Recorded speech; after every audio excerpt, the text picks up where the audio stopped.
This is a Nice Guys Patreon exclusive.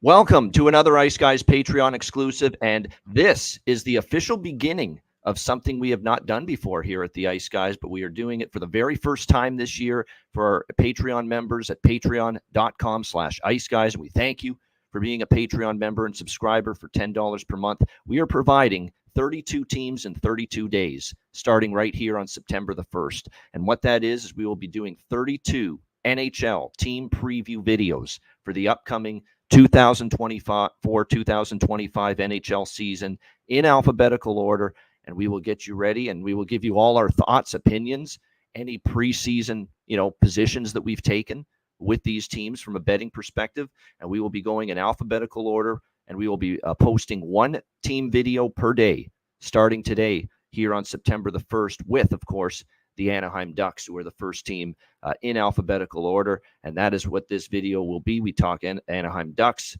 what the roster looks like, any season positions we've taken, whether it's player prop futures, whether it's season point totals, any futures of any kind. We'll mention those and just give you, with every team preview video, an overall overview, if you will, and look into what we expect from these teams for the upcoming season, offensively, defensively, what the roster looks like, the changes made in the offseason, all of that. So we are looking forward to talking about every team for the next month.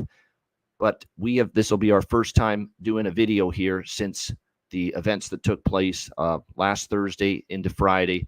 And all I can say is this is one of the most devastating, just heartbreaking deaths that I think I've encountered in a long time. And of course, we're talking about Johnny Gaudreau for the Columbus Blue Jackets and his brother, Matthew Gaudreau. Johnny was 31 years old. Matthew was 29, tragically killed as they were struck by a car driven by a drunk driver, and their lives obviously taken from them far too soon. It's a devastating day and a devastating time for the hockey community. And for everyone that played with Johnny Gaudreau, knew Johnny Gaudreau, watched Johnny Gaudreau, and associated with him in any way. It's just way too soon for him to lose his life. And it's not just, we know he was a very good hockey player. He was talented. He made it possible, I guess you could say, for smaller stature players to make an impact, to be a dominant player at the National Hockey League level, the great skill, and all the great, finishing ability. He could dangle, he could skate, he could obviously finish around the net. Him as a hockey player, he was a terrific player, make no mistake about it. But I think we need to also shed light on the person that Johnny Gaudreau was. I've seen a lot of Johnny Gaudreau, and I know Alex has over the years. Yeah. This guy was always in great spirits, always jovial, always joy, smiling, with most interviews. And every time you would see him, and I still remember, I remember just after he passed, looking at the Spit and Chicklets interview, the recent one he did a couple of years ago, such a great mood he was in. He loved life, he loved playing hockey, and he was an unbelievable teammate and family man too. Let's not forget, he was a son. He was a father himself, just very young. They just had a baby, in fact, earlier this year, his wife. Great family man. The whole family was very close. How many times over the years have we seen Johnny Gaudreau's parents at a Flames game or a Blue Jackets game, cheering on Johnny, watching in the crowd? And I think that's what's important. This is a guy that had a great joy and a great, he had a zest for life, if you will, because he was always in a good mood. Name me one time, and I'm having a hard time recalling a time that Johnny Gaudreau was miserable, or a prick, or a grouch, or just snapped at somebody, or it was just in a shitty mood. I don't remember it, quite honestly. So while he was a terrific hockey player, had a great, decade-long run, even a little longer than that, 11 NHL seasons, the man that he was off the ice, that's just as special, if not more. And that's definitely something we have to remember. And for this family, for this Gaudreau family right now, it's bad enough that all of a sudden they lose two sons, gone, without warning. But for it to happen on the eve of their daughter's wedding, Johnny and Matthew's sister's wedding, where they were slated to be in the wedding party, as groomsmen is just, it's a heartbreak you cannot script. It's just gut wrenching. God love the Gaudreau family right now. I can only imagine the indescribable, inexplicable, unimaginable pain and heartache that they're going through right now. It's tough for me to just thinking about it. It's making me Yeah. very sad, and just I'm gutted for them, and my heart goes out to them. My thoughts go out to them. My well wishes and prayers go out to the Gaudreau family. This is not a pain that any family should have to go through, without a doubt. For those people that go out to parties in the future and you've had a few too many drinks at the bar, for the love of God, call an Uber and let them take you home. Do not get behind the wheel of a car or any vehicle when you're under the influence. You are putting someone's life potentially at risk and in danger by doing so. I have gone over 20 years of my life without driving, no car, no license, and I couldn't care less. I am okay with getting around on an Uber or a train or a bus to get to where I need to go. Some people have to start realizing that too, especially when they are in no condition to get behind a wheel. It's a terrible loss for the hockey community, Alex. Yeah, yeah, very well said. And like I said, the thoughts and condolences go out to the Gaudreau family first and foremost. Like you said, what was supposed to be a weekend of celebration, to for it to turn to such tragedy is just, it's unspeakable, honestly. And like I said, you just can't imagine what they must be feeling now. So to, wishing them strength and peace here and moving forward for sure. But it's just just a tough blow, he said, to the hockey world, to the teammates that he had and the fans that he had in Calgary and in Columbus. And you think about what's happened to Columbus over the last couple of years, and another player in their organization lost. It's just, this is just, like I said, beyond. We've dealt with a lot of tragedies in this sport, but this just seems to be up there at one of the tops, and just a completely senseless act on top of it as well. So, and it's tough because we talked about it. Of course, he was the big talk a couple years ago when he went from Calgary to Columbus, and the thing was, we all were shocked. We said, "Why is he's such a talented player? You would think he'd be going to a contender." But the thing that was that after the pandemic and everything, he wanted to be closer to his family, so he decided to sign the deal, play in Columbus, try to reinvigorate a franchise that needed a boost. And for him to be gone so soon, it's just horrible. It's absolutely horrible. So my thoughts are with his friends, his family, his former teammates, fans, to everyone. It's just this is a really tough day, losing him and his brother as well, who of course they both played at Boston College. And had his brother had some time as well in the NHL briefly, and it's just a loss for the hockey world, and just a loss for humanity, because there's two quality people as well as two quality hockey players. Absolutely. Um, like I said, he had a great career, but more importantly, is just the joy. He was always in a good mood, smiling. He was just he loved being in the NHL, and you see all the outpouring too on social media here since Johnny passed away. And let's not forget his brother too, Matthew. Apparently, they were very close. It's losing both of them. It's devastating. And they were tight knit brothers. They both played hockey. They loved the sport. Every teammate of Johnny's, I know, Calgary, Columbus, Rasmus Anderson, Blake Coleman, you go on down the list. I've seen so many posts. They're all devastated and all well liked.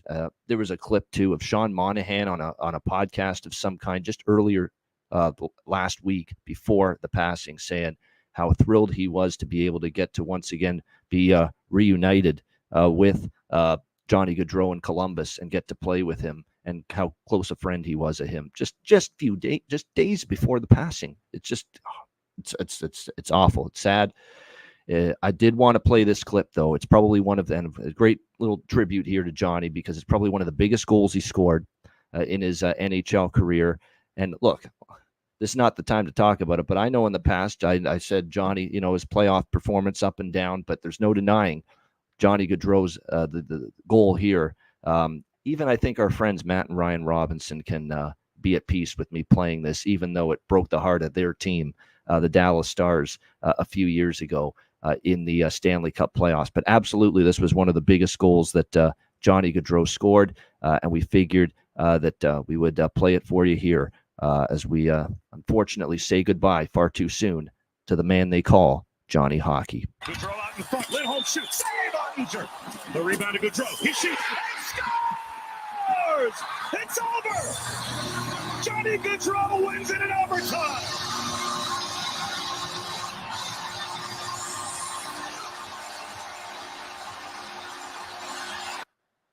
There it was. Yep. Johnny Gaudreau, Game 7, first round last season, or a couple seasons ago, Dallas, Calgary, the game winner in Game 7 of that series against a guy that looked like a brick wall for most of that series in Jake Ottinger. A huge moment, crowd going nuts outside the Saddle Dome. One of the biggest goals of his career. What a talent and what a person off the ice from all accounts. Rest in peace, Johnny and Matthew Gaudreau. Not an easy transition, Alex, and I even said it after the passing. It's almost impossible when you hear news like this to carry on with the regular business of the day. But carry on we must. What feels much more insignificant, talking Anaheim Ducks hockey right now for the upcoming season, but we will do that right now. The Anaheim Ducks for 2024, 2025. Look, this is obviously a team that's still in the middle of a rebuild. I think still trying to find themselves in the direction that they want to go. You look at what we saw last year from the Anaheim Ducks, and obviously the struggles were there once again. 59 points, and yet they were still 12 points clear, believe it or not, of the San Jose Sharks in the Western Conference. But one thing to keep in mind, too, for Anaheim is, a lot of young talent that they have put into this team. And there is going to be a sense of this team starting to build something when you look, especially, Alex, at the forward group. I think you can see that there's tangibly something really good being built here with the Anaheim Ducks. When you think of Leo Carlsson, who's now going to be in year number 2, when you factor in that Troy Terry and Trevor Zegras, probably have just scratched the surface, of how good of two of the forwards they can be for this hockey team. Mason McTavish kind of had an injury-riddled season last year, but he's shown what he's capable of, at the NHL level. And then, of course, you factor in that this year we should be seeing Cutter Gauthier make his NHL debut with the Anaheim Ducks, a bona fide offensive dynamo. Score, set up his teammates. He's got the complete package, a chance to be just an outstanding offensive player, sniper at this level. I know Flyers fans are still a little upset with the way things ended with him there, but the fact remains he's now in Anaheim, and it's a nice fit because they've now got an abundance of blue chip, young, offensive talent that's probably going to get just better as time goes on. So I actually like what they're building at the forward group. And I like that they've at least got a couple of veterans to help this team along. When you think of, Ryan Strome and Frank Vetrano, who had a very good season last year for Anaheim, and Alex Killorn, who was, I thought, a great get prior to last year, getting him from the Tampa Bay Lightning, a Stanley Cup winner, playoff and Stanley Cup experience with him. So they're building a nice little forward group right now, the Anaheim Ducks. There's no question about that. The blue line, there's a little more work to be done, but there's pieces in place. Cam Fowler is now suddenly the captain or the leader of the defense. He's like the old man of the defense on the blue line right now for the Ducks. Pavel Mintyukov showed me a lot last year, and I think there's definitely a potential for him to grow even more. And the good news is, I think, look, he's going to be he had some injury issues at times last year, but I think he'll be more of a power play guy next year. His offense, I think, will continue to improve, but he's known for his physicality. He's known for being pretty good in his own end. And then Olin Zellweger, someone I remember seeing suit up for Canada at the World Juniors, second-round pick in 2021. He was a massive offensive point producer from the blue line in his junior career. He's probably going to get a power play look. It'll be interesting to see if some of that offensive upside for Zellweger translates to the NHL, but he's a good skater. And he's definitely someone that I think's got some upside on that blue line. You've got a couple of veterans, too, including Brian Dumoulin. Jackson Lacombe got some time last year, probably get more this year. So that blue line, you don't have a ton of depth still, so that's concerning. What happens if Fowler and Mintyukov and Zellweger and Gudas, and what if some of those guys get injured? You might be in some trouble as far as filling those minutes and filling that void. But still, they're building gradually on the blue line. Not as deep as the forward group, but still building there.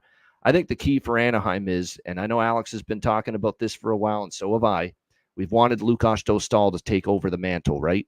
In between the pipes, and it finally looks like that's going to happen. It sure sounds like going into training camp, unless Lukas Dostal is a mess in training camp and is just, or something happens injury-wise, it's likely his job on opening night for the Anaheim Ducks. And John Gibson, who is still with the team, believe it or not, is going to be relegated to a backup role potentially to begin the season. I don't want to say that's set in stone, but from the looks of things, Greg Cronin and this Ducks team are leaning in that direction. And I think it's time, because Dostal he's shown you what he could do in flashes last year.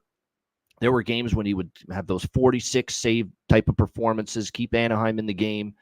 He was excellent for Czechia, his home country, in the World Hockey Championship this past spring, leading them to the gold medal. I think the time is now for Lukas Dostal to end up being the guy in between the pipes. And when you look at it, let's assume that Lukas Dostal is the man in between the pipes here for the Anaheim Ducks this season. There's probably a good chance they're not the third worst team in the NHL this year as far as goals against per game, which they were last year. Only Columbus and San Jose gave up more goals per game last year than the Anaheim Ducks. You would think that's got a chance to improve this year if Dostal is going to be primarily your number one goaltender. You look at them at the offensive side, even offensively, Anaheim, bottom feeder last year pretty much. Only San Jose and Chicago scored fewer goals per game last year than the Anaheim Ducks. So they were a bottom three team offensively, goals for per game, bottom three team defensively, goals against per game. I think the offensive part of it's going to jump, and maybe jump quite a bit. The defense, I think, will too. How much is the question? Because as much as I like Dostal, you got to have a competent six in front of you on the blue line, and you've got to have a team that's going to have a strong two-way game up front as well. Can Greg Cronin get those guys to buy in? A lot of young guys, and Alex, you know this. It's not always easy to get the young players to buy in right away to, hey, you got to back check. You've got to be responsible away from the puck. So that's going to be critical. I still think they're going to be a good team totals team in certain spots, because you're never going to know what you're going to get from them defensively. They've still got work to do as far as depth on the blue line, but Dostal is going to be capable of stealing games on certain nights when he's on. I definitely think they're going to have a huge jump in their goals for. I think they will improve a little bit on their goals against, but it's going to be contingent upon the blue line being ready to be sound defensively, the forwards buying into two-way play, and obviously Dostal getting more starts this year than John Gibson. There'll be spots to bet on Anaheim. I truly believe that. And especially against teams that have goaltending concerns, defensive concerns, those are going to be the kind of teams Anaheim, with what they've got up front, that those are the teams Anaheim's going to be capable of lighting up on the scoreboard this year. Alex, your thoughts, Anaheim Ducks? Yeah, this is a team that, like you said, they're in the middle of a rebuild, but we saw some flashes of brilliance early with this Ducks team, and I think that's something, like you mentioned, as far as from a betting perspective, that's the biggest and brightest spot would be early in the year with this Anaheim Ducks team. Kind of look back at last year where they went on a 6-game win streak, and it came off of a 4-game road trip against teams like Boston, Philadelphia, who was also hot at the time, and Pittsburgh. They have the same kind of start at the beginning of the year where they'll be on the road first couple of games, play at home, and then they go back on a 4-game road trip out east. That might be the time where we could see some value with the Anaheim Ducks. But outside of that, when you look at just the full body of what they have and the full body of talent that they have, so as good as they look offensively, that blue line, it still doesn't seem to be anywhere near above average, especially amongst teams that they have to play in the Pacific Division. And the goaltending is going to be questionable because Dostal had a great breakout season, but can he follow that up? And at the same time, can Gibson at least try and find some semblance of the goaltender that he was a few years ago? Maybe this could be the 1A, 1B tandem that they were looking for over these last couple of years. And maybe now having Gibson being relegated to a 1B or a backup role gives him that reset that I think I've put 2 and or keeps 3 an older years guy now. fresher, right, to play better. Yeah. 2 or 3 years now where we've said this guy needs either a reset as far as location or a reset as far as his role. Now that this team doesn't have to rely on him to be the minutes eater that he's been for the last 8, 9 years. You can now have him rest and give you some quality starts as a backup, but Dostal can also be the guy where if you're going on a heater, he can give you a run and give you 5 or 6 games where he's making 40+ saves. He can steal a game or two from you, something that you haven't had since Gibson was at his peak. So the defense is the biggest question mark. But the offense, I think, will start to come alive. I think they have a good mix of veteran talent along with these youngsters. I love the Brian Dumoulin on that blue line. Mentioned Killorn, that they get the right balance, and I think Cronin's a decent coach to where he can, like I said, get those young guys to working, but he can also mingle well with the veterans, and it seems to be a solid fit. So this is a Ducks team that could just be middle of the road. I just think there's too much going on in the Western Conference and in the Pacific to where they find themselves being a wild card contender. But as far as October, November, I will be riding high with the Ducks. I won't be making any crass moves like they did last year and tried to take a shot with the Cronin for Jack Adams and Anaheim to make the playoffs. I don't see that happening just because of everything else in front of them teams being a little bit better. But they will be a competitive bunch. They will be a team to bet on early, and this will be a team that I think we see them get back to the overs because of the offense playing well. Even if the defense can round out and be better, they still will find games where they'll have 4 or 5 goals a night rather than just the 2 or 3 where they've had over the last couple of years. Yeah. Yeah, I think the offense is primed for a significant improvement this year with just that much talent that they've got at their disposal. I think it's clear we're going to see a much better offensive team there with the Anaheim Ducks. And the same thing goes with their power play. Their power play last year was bottom half of the league. There's no reason with this array of talent they have up front that they should be bottom half of the league in power play. They should be closer to, and they're not going to, I don't know if they'll be top 5, but I think they can at the very least be fringe top 10 and at least upper half instead of bottom half of the NHL with their power play. I agree with that. With what they've got up front. So, yeah, I definitely think a higher scoring team. And I think defensively they'll improve, but I think the offensive leap will be bigger for Anaheim this year than the defensive leap that they make. Their point total is 70.5. So basically they've got to be a 71-point team. That's 12 points more than they had last year. They finished with 59 points. Am I ready to ask them to be a 71-point team? I'll tell you what, I'd lean over if Dostal is confirmed as the guy in net. But here's your problem, and why, for me, if I bet it, it would be for a couple of bucks. It would certainly not be a large position. The concern is obviously the division they're in, the Pacific, where Edmonton's still great. Vancouver is still very good. Vegas ain't going anywhere. Seattle's going to be better. You do have winnable games, though, against some teams that are kind of like LA's got questions. Calgary, to me, rebuilding, very much like Anaheim, and they're further behind, if you ask me. Calgary in their rebuild right now. And San Jose rebuilding as well. We think Seattle with Bausma is going to improve this year. So it's not an easy division. But, the Calgary games will be winnable. You might be able to steal some in a rivalry setting against LA. Certainly you're capable against a team like San Jose, even though they hope they've gotten their goalie of the future just recently, which we'll talk about when we get to them.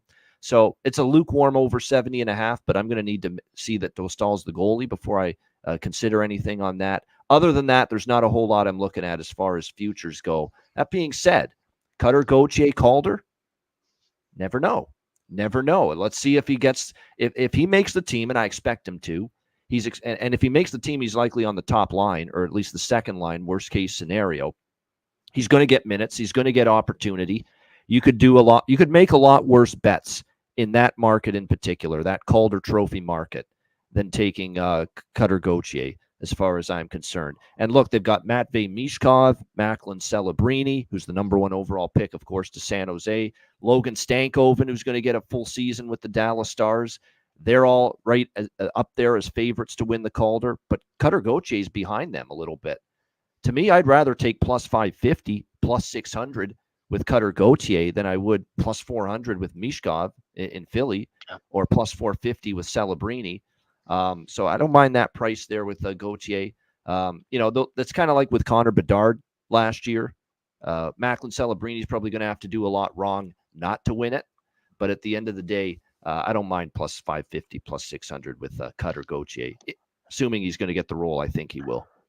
I mean, honestly, just kind of looking at that market, that would be a two-way market, in my opinion. And I think it would be really between Stankoven and Gauthier, because Celebrini, even if he has a great year, but Will Smith is right there in that mix as well. And those Yes. two guys both have a good year.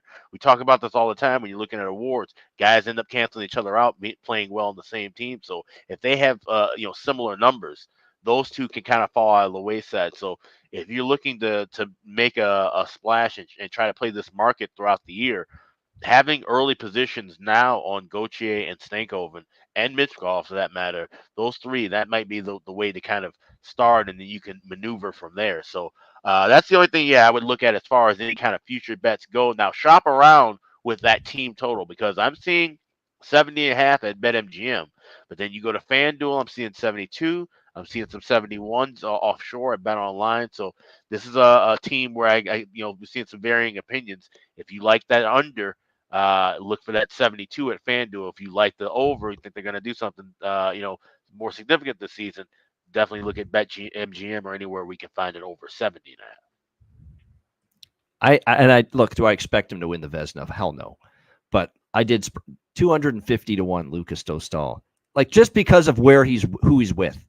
He's down there with Mackenzie Blackwood at the same price. Mads Sogard at the same price to be the Vezina Trophy winner. Vitek Vanacek, Justus Onninen. I mean, my gosh, just because they've priced him right at the very bottom. Yeah. Do I expect it to win? No. But what the hell? 250. That's a smart move, because that means the books don't have him recognized as a number one goaltender yet. Yeah. And so that's a number where we could see the correction go from. He's the same price to win the Vezina. Lucas Dostal is Kaapo fucking Kakkonen at 250. Get out of here. Yeah, that which means, and here's the thing: opening night, he gets named the starter. That price automatically jumps to at least 100 to 1, if nothing else. So you've already secured insane value on it. So that's, once again, that's the name of the game is value. That's worth even throwing $5 on, honestly, because that's just an oversight where the books possibly see, oh, John Gibson's back, he's still with the team, he's going to be the starter, and that's not necessarily the case. You got to believe that price is moving a decent amount if he's named the starter. It's got to. It's at least got to. It had to be cut. It had to be cut in half. Yeah.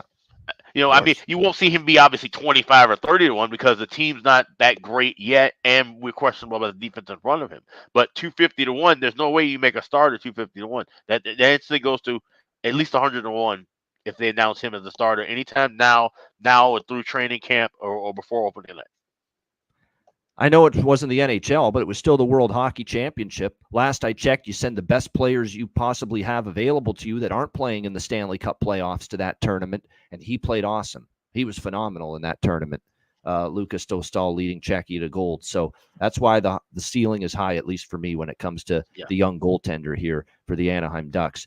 Great stuff. That is your Anaheim Ducks season preview video. We'll continue to go through these in alphabetical order. For Alex B. Smith, I'm Ian Cameron. This has been the Anaheim Ducks season preview video, a Patreon exclusive. We'll see you next time.